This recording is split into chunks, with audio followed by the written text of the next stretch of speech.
स्वारगेटमधल्या बस स्थानकावरच्या बलात्कार प्रकरणानंतर धक्कादायक आकडेवारी समोर येतेय। पुण्यातली महिला सुरक्षा धाब्यावरच बसली आहे का असा प्रश्न त्यामुळे पडावा। दर दिवसाला बलात्कार आणि विनयभंगाच्या घटना पुण्यात घडतायत। बलात्कार आणि विनयभंगाची धक्कादायक आणि चक्रावून टाकणारी आकडेवारी माझ्या हाती आली आहे। 2 वर्षात पुण्यात 915 बलात्काराच्या घटना घडल्यात। 2 वर्षात पुण्याच्या 1,500 महिलांचे विनयभंग झालेत। सरासरी पाहता दर दिवसाला एकापेक्षा अधिक अत्याचाराच्या घटना घडतायत असं स्पष्ट दिसतंय।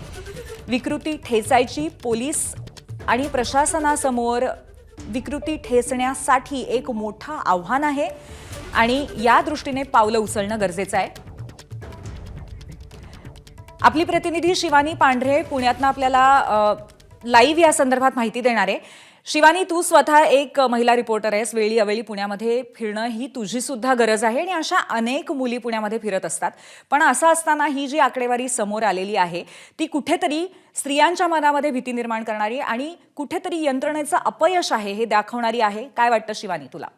या देशात गेल्या 10 वर्षापासून अगदीच कालची जी घटना बघितली, ज्या बसमध्ये अनेक महिला सुरक्षित म्हणून प्रवास करतात, सुरक्षेसाठी प्रवास करतात, प्रायव्हेट कॅब्स करत नाहीत, ऑटो करत नाहीत, तर आपण बसनी जायचं म्हणून प्रवास करतात आणि त्याच बसमध्ये असा बलात्कार होतो आणि महाराष्ट्र हादरतो। त्यानंतर अशी आकडेवारी समोर येते की जी पुण्यासाठीची आहे आणि फक्त पुणे शहरातली आहे आणि ती आकडेवारी खरं तर मोठी आहे। 915 जणींवर आतापर्यंत बलात्कार झाल्याचं 2 वर्षात समोर आलं आहे आणि ही आकडेवारी एका शहराची असल्यामुळं महाराष्ट्र हादरवून टाकणारी ही सगळी आकडेवारी आहे। बघितलं तर विनयभंगाच्या केसेस रोज पुण्यात दाखल होत आहेत, बलात्काराच्या केसेस रोज दाखल होत आहेत, सरकारवर ताशेरे ओढले जात आहेत, पोलीस प्रशासनावर ताशेरे ओढले जात आहेत। मात्र या सगळं असलं तरीही आता सध्या जी विकृती आहे ती ठेचण्याची गरज या सगळ्यातून दिसते। आपण जर आधीच्या काही घटना बघितल्या, पुण्यातल्या नैना पुजारी प्रकरण असू दे, दर्शना पवार प्रकरण असू दे,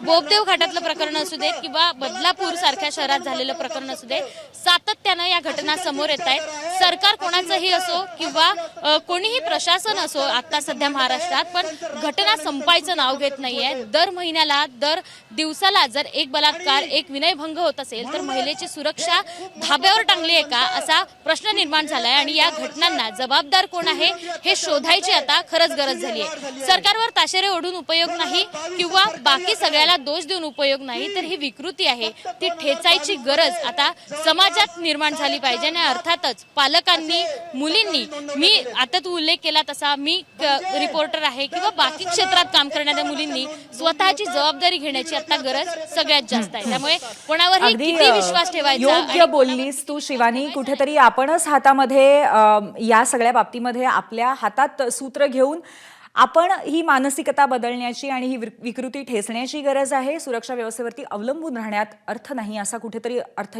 यातनं प्रतीत होतोय। धन्यवाद तू दिलेल्या माहितीबद्दल। एबीपी माझा, उघडा डोळे बघा नीट।